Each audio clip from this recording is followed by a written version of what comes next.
Hello guys, সবাই কেমন আছো? আশা করি ঈশ্বরের কৃপায় সবাই খুব ভালো আছো। আমিও তোমাদের ভালোবাসায় এবং ঈশ্বরের কৃপায় খুব ভালো আছি। তো বিকেল থেকে ভিডিওটা স্টার্ট করলাম। এটা কি হচ্ছে বলো তো? এটা হচ্ছে একটা তেঁতুল গাছ।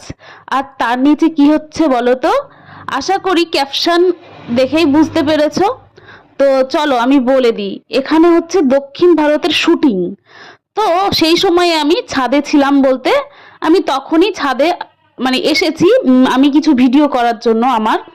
আর আমি বিকেল বেলায় মানে লাইভ করি, সেই জন্য আমি ছাদে এসেছি। তো দেখছি এসে এখানে এরা শুটিং করছে। আর সেই সময় ভাবলাম একটু ক্যামেরা বন্দি করি। তো আমার বন্ধুদেরকে শেয়ার করতে হবে বলে কথা, তাই না? তো সেই কথা অনুযায়ী কাজ।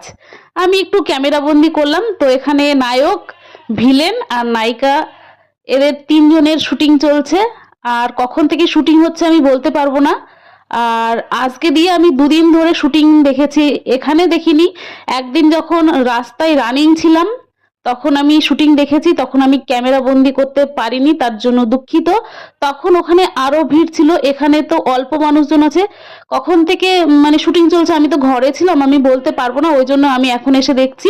অনেকে ছাদের ওপর থেকে দেখছে, অনেকে ওখানে তেঁতুল তলার নিচে দাঁড়িয়ে দেখছে। তো কি একটা কথা বলুন তো বন্ধুরা, আমরা মোবাইলে টিভিতে দেখি যে একটা শুটিং শুটিং বলতে ভিডিও দেখি বা একটা সিরিয়াল দেখি, কিন্তু একটা শুট নিতে না খুব কষ্ট হয়। কেন বলুন তো? আমি সেটাই দাঁড়িয়ে দাঁড়িয়ে দেখছিলাম যে এই একটা শুট ওরা যে কতটা ধৈর্য ধরে বারবার কাট কাট করছে আর নিচ্ছে, বলার মতো নেই। ঠিক আছে, তো সেটাই দেখলাম। প্রচুর ধৈর্য রাখতে হয় একটা শুট করতে গেলে, অনেকের ধৈর্য থাকে না। সেখানে আমি একটা সামান্য ভিডিও করতে গেলে হাঁপিয়ে যাই, দূর করবো না এরকম বলে ছেড়ে দিই। তো এখানে সেটাই আমি দেখলাম, শুটিং করতে গেলে ধৈর্য রাখতে হবে বস। তো যাকে এখানে অনেকক্ষণ কাট কাট করার পরে অবশেষে হয়েছে। তো তারপরে তো আমি এতটা শুট করা সম্ভব না, কেননা আমার ভিডিও করতে হবে, টাইম মতো আমাকে লাইভ করতে হবে। তো অনেকের ভিড় ছিল এখানে। তো যাকে আমি নিচে গিয়ে তোমাদেরকে ভিডিওটা করে দেখাতে পারলাম না, তার জন্য দুঃখিত।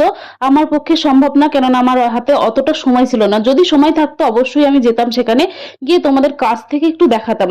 তো এই দিয়ে দুদিন ধরে আমি দক্ষিণ ভারতের শুটিং দেখলাম, আমার ভীষণ ভালো লাগলো। তোমাদের কেমন লাগলো একটু আমাকে কমেন্ট করে জানাবে। তো সেদিন রানিং রাস্তা বলে আমি সেখানে শুট করতে পারিনি। দক্ষিণ ভারতের শুটিং কেমন লাগলো কমেন্ট করে একটু জানাবে। ভালো লাগলে লাইক কমেন্ট শেয়ার করতে ভুলবে না। Tata, bye bye.